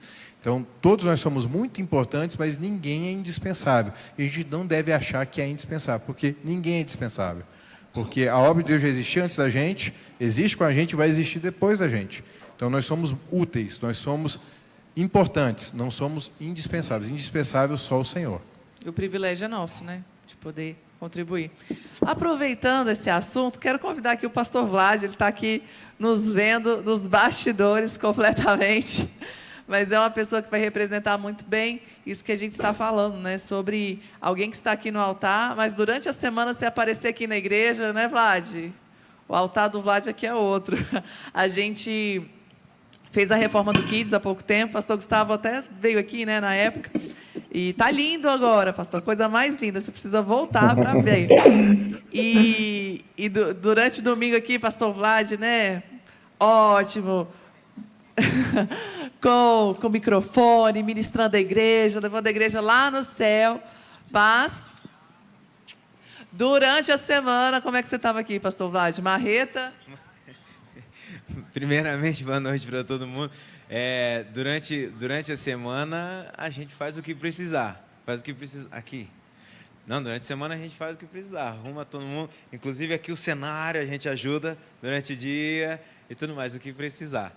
E eu tô aqui num discipulado, gente. Eu tô com um discipulado de adolescentes aqui, exatamente agora. Estou aqui com um discipulado aqui, ó. E aí eu tava ali e aí eu perdi os últimos minutos. Agora eu vou pedir para que vocês me conceituem aqui no assunto. Uma pergunta que nós recebemos, se o serviço do altar tem o mesmo valor, o mesmo consideração, está no mesmo patamar que o dos bastidores, né? Eu falei que isso é bem a representação disso, porque o Vlad, o carregar pedra não é forma de dizer aqui. Para quem está nos acompanhando aqui, não sabe, o pastor Vlad é o nosso ministro de louvor aqui da Lagoinha Brasília Capital. Ele é pastor também do Rockets, que é o Ministério de Adolescentes. E, além disso, isso é só uma pequena parte do que ele faz. Talvez a menor parte do que ele faz, porque o tanto de coisa que o pastor Vlad faz aqui é até difícil de enumerar. E é um exemplo para a gente de simplicidade, de serviço, viu, Vlad? Obrigada. E aproveitando que você está aqui, nosso próximo EBD AD será com o pastor Vlad sobre adoração e celebração. Fica ligadinho aí, não perca, viu? Te liberar, vai lá cuidar dos seus meninos. Obrigado. Agora eu respondo, né? Pode falar. Aleluia. Essa questão do trabalho do altar, né? Nós entendemos que a plataforma ela está numa forma ilustrativa e ela tem um intuito de simplesmente tornar mais claro e exposto algo que já é realidade no corpo da igreja, né? Então, por exemplo, ministros de louvor e adoração, os instrumentos. O Senhor busca verdadeiros adoradores. Ele não necessariamente quer ouvir uma banda, né? Inclusive, a adoração combina muito mais com o cheiro do que com o som para o Senhor, né? Se sobe como um aroma. Então, nós estamos aqui, o Ministério de Louvor, ele está numa plataforma justamente para auxiliar a igreja numa adoração em uma só voz, onde um tom, onde em uma canção nós representamos toda a adoração, toda a celebração da igreja. Então, a própria palavra, a própria pregação de um pastor, tudo que acontece aqui é simplesmente numa plataforma, simplesmente no intuito de tornar mais claro e estar mais exposto à igreja para que a mensagem seja clara, para que a voz seja única, né? E não seja simplesmente uma voz no meio da multidão. Mas então o intuito é esse. Agora por trás é isso, é esse coração, esse coração disponível a estar trabalhando para tudo o que precisar. Então aqui é uma consequência de uma construção. Toda construção do que acontece aqui, acontece durante a semana, com certeza, acontece durante a vida inteira. Então, glória a Deus por isso. E eu, assim, para terminar, eu vejo que toda a nossa história desde criança, desde o nascimento, eu vejo Deus trabalhando desde o início para convergir em algo, em um propósito que Ele tem desde antes da fundação do mundo. Porque desde as minhas experiências desde criança com Deus, tanto experiências boas quanto experiências ruins com o mundo, com decepções, tudo isso nos forma e nos colocou aqui da forma como é hoje. Então, uma decepção que nos decepcionou lá atrás, hoje ela nos ensina a lidar com pessoas. Algo que nos prejudicou lá atrás nos ensina a não prejudicar no relacionamento. Então, eu vejo que a plataforma ela é simplesmente algo a ser didático, algo a ser ilustrativo, mas, na verdade, toda a construção Deus faz no decorrer da vida, né? Então, eu penso assim, eu vejo de uma forma muito clara de que aqui só está demonstrando algo que já é vida na igreja, algo que já é real na igreja.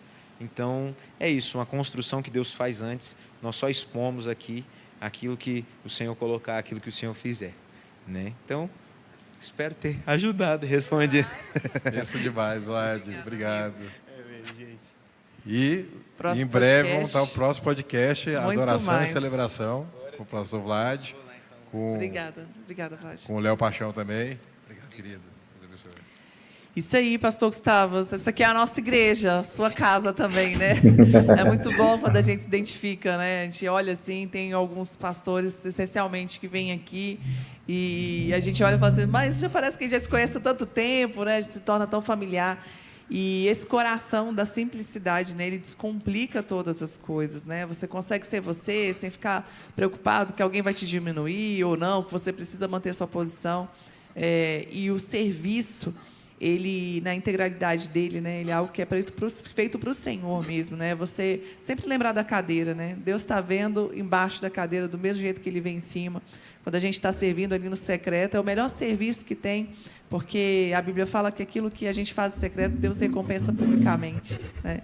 E quando é secreto, a gente tem maior ainda a oportunidade de não desviar o nosso coração de intenções obscuras ali, né?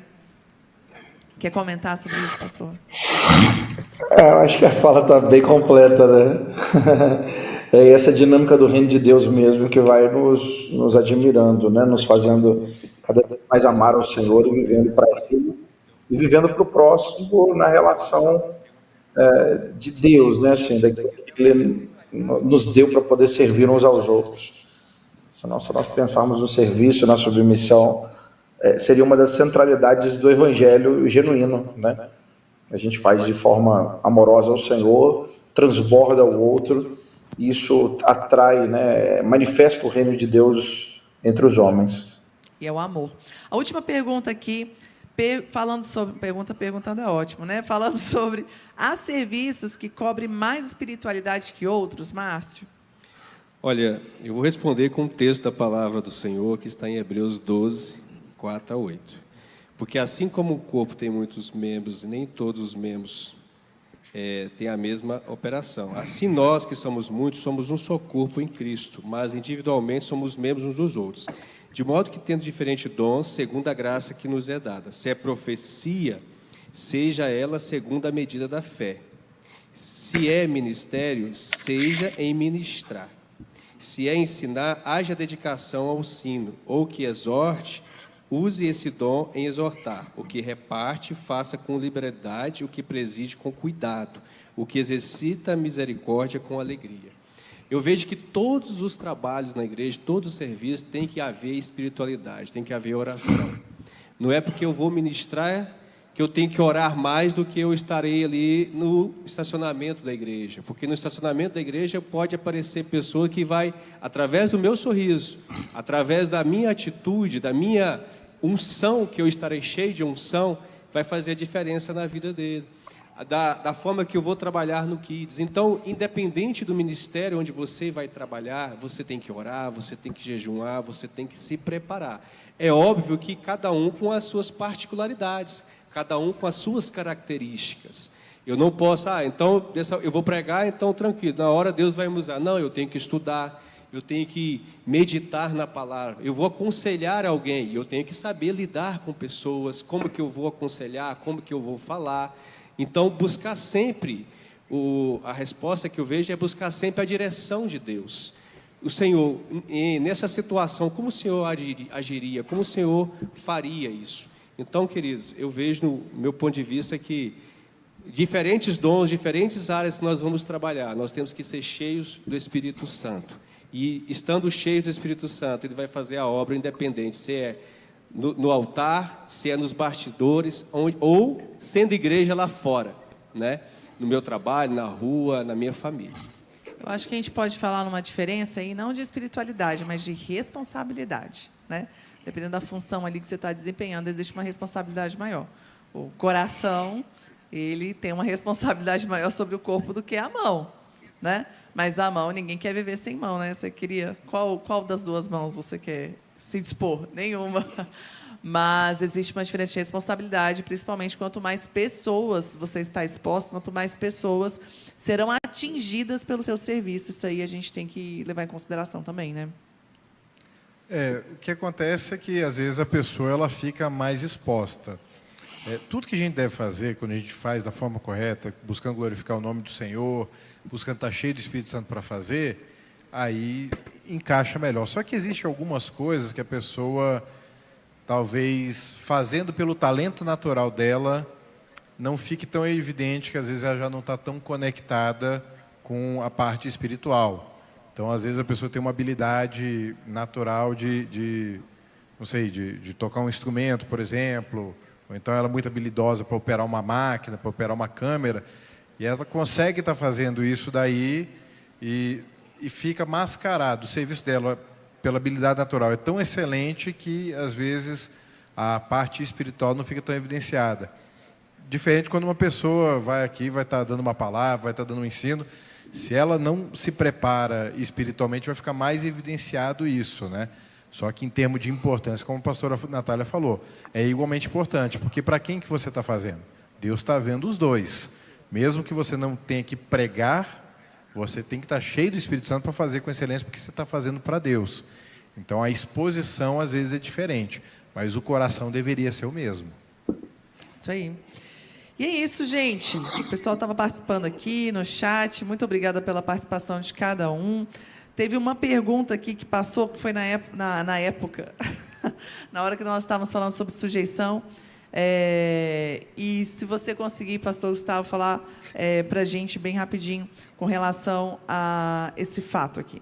Como pregar a Bíblia atualmente quanto a assuntos como idolatria, homossexualismo, quando as leis atuais nos proíbem de opinar? É bem complicado. Posso falar Na enquanto verdade, você vai pensando aí? Eu queria só falar posso. uma coisa. A primeira coisa que você tem que pensar é o amor, né? Qual é o objetivo de você estar nesse combate? O evangelho, ele não é uma posição combatente, né? Ele é uma posição afirmativa. Jesus não nos chamou para combater as trevas, ele nos chamou para brilhar a luz. Então, você precisa medir aí o seu coração, se você está querendo denunciar o pecado, falar das pessoas, ou você está com o coração de Deus, que fala o seguinte, que Deus não quer que ninguém pereça, mas que todos cheguem ao pleno conhecimento da verdade. Então, uma boa resposta para você é, se o amor estiver pautando seu coração, seus problemas vão diminuir, mas se for a ira, a indignação, justiça própria, eu acho que isso tem acrescentado muitos problemas. Nós fomos chamados para ganhar pessoas e não discussões. O propósito é alcançar a vida da pessoa, mostrar Jesus e trazê-la para a luz. Não é ficar apontando o dedo e aumentando o peso de uma pessoa que já está afastada de Deus. Então nós viemos para ser resposta, para mostrar o caminho. E claro, lógico, quando a gente se posiciona, vai ter às vezes um ataque contrário, vai ter uma oposição. Mas essa atitude de amor é central. Mas eu quero ouvir o pastor Gustavo, que com certeza ele lida com isso com muita frequência. Acho que vocês já responderam a base de como nós devemos pregar o Evangelho. As 2 semanas atrás, alguém me fez uma pergunta parecida com essa pergunta aqui. E a pergunta era exatamente isso. Bom, como você se posiciona com relação ao Evangelho e ao homossexualismo na atualidade? E aí a resposta que eu dei é o seguinte: depende de quem está me acessando, ou qual ambiente eu estou proclamando aquilo. Porque quando alguém fez essa pergunta, estava dentro do ambiente de seminário, dizendo, se alguém aqui dentro do ambiente de seminário fizer essa pergunta, como é que você responde? Bom, se alguém está no ambiente de seminário, então nós vamos abrir o texto bíblico, nós vamos ser um pouco mais apologéticos para dizer que esses erros de forma intencionais, ou quer dizer, as distorções bíblicas, elas estão erradas, porque a Bíblia, ela condena esse tipo de prática.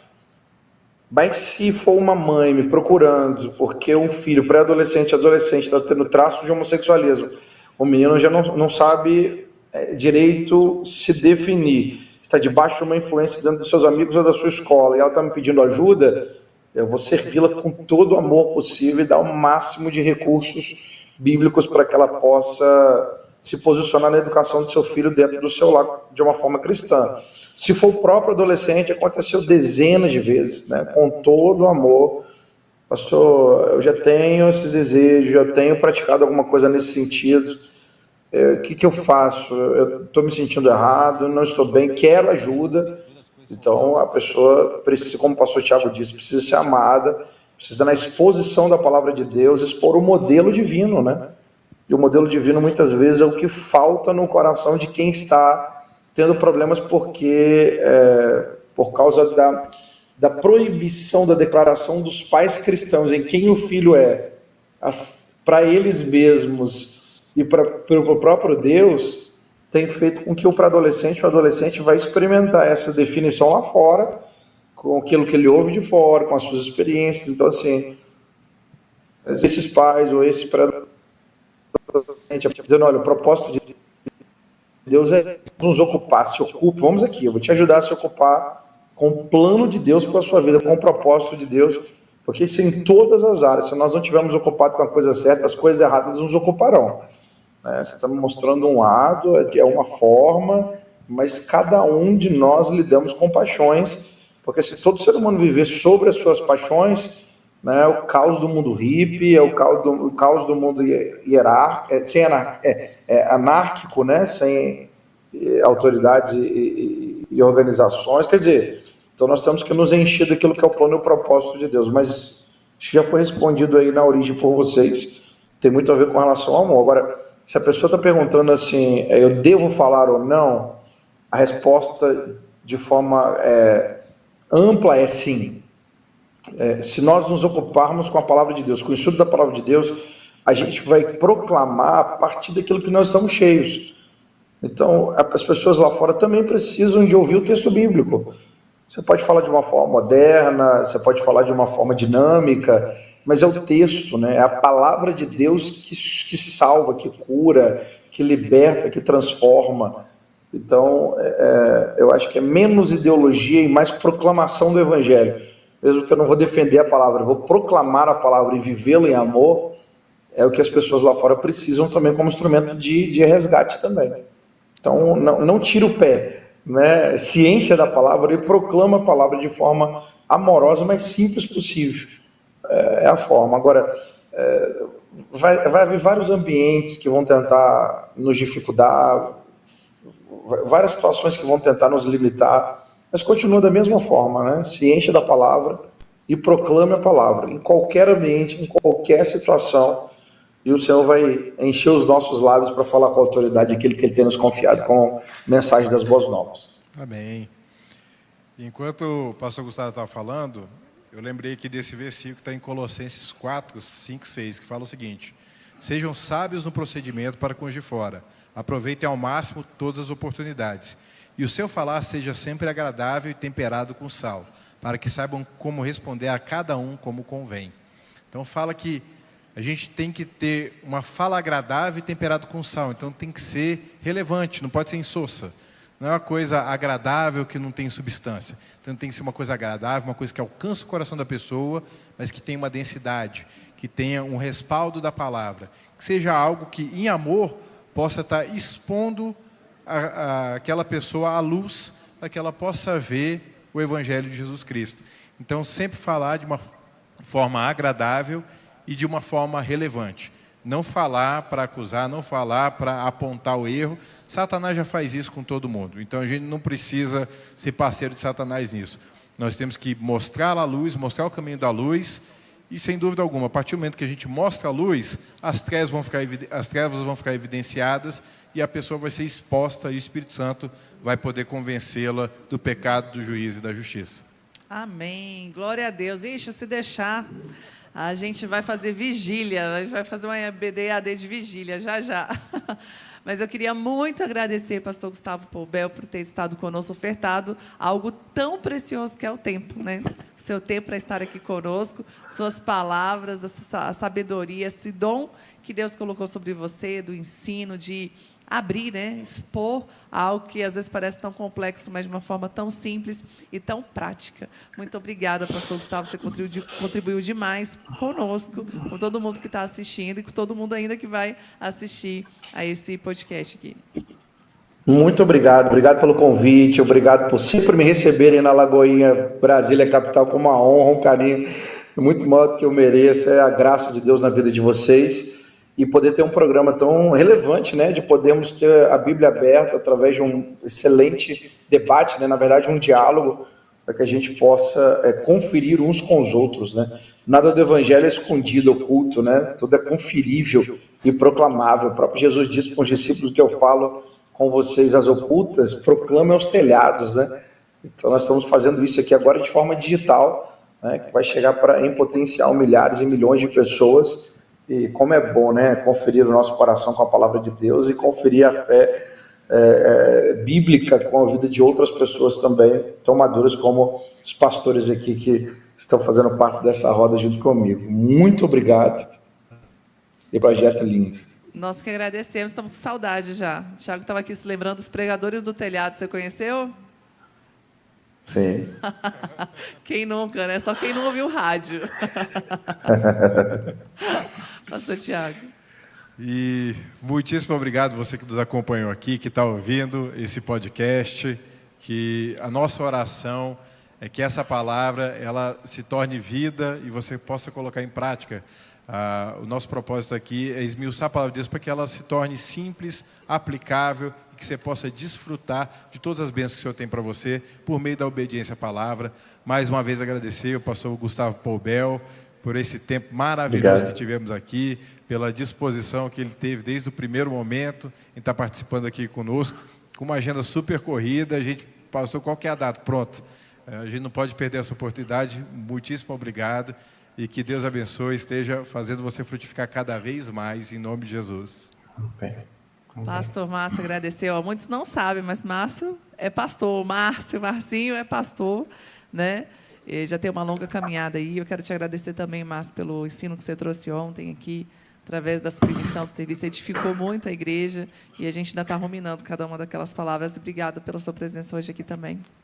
Amém. Eu que agradeço o privilégio de estar com pessoas como vocês, participando de algo tão relevante que é o ensino da palavra. E, para finalizar aqui até o assunto, né, que ministrei ontem, Lucas 10, 2, o Senhor fala que a colheita é grande, mas poucos são os trabalhadores. Então, você que nos ouviu, você que vai nos ouvir ainda, que você se disponha a trabalhar no reino do Senhor. Não apenas para estar nos holofotes, estar aparecendo, mas trabalho. Aí no seu trabalho, na sua casa, na sua rua, nas suas redes sociais, seja relevante para o reino de Deus, anunciando as boas novas, anunciando esse Deus que nos amou tanto, que enviou Jesus para morrer na cruz por nós. Que Deus abençoe. Forte abraço a todos. Vou fazer coro com a tia Fran, que está aqui no chat, e vou falar, vem para o Kids. Vou aproveitar minha plataforma aqui. Mas sirva no lugar onde o Senhor tem te plantado, porque você coloca à disposição os seus dons ao corpo de Cristo. Não tem nada mais precioso que isso. Te agradeço, você também que está aí nos assistindo, que permaneceu aqui conosco. Compartilhe esse link com quem você conhece. Eu creio que vai edificar muitas pessoas. E até a próxima. Deus te abençoe. Sobre a IBD.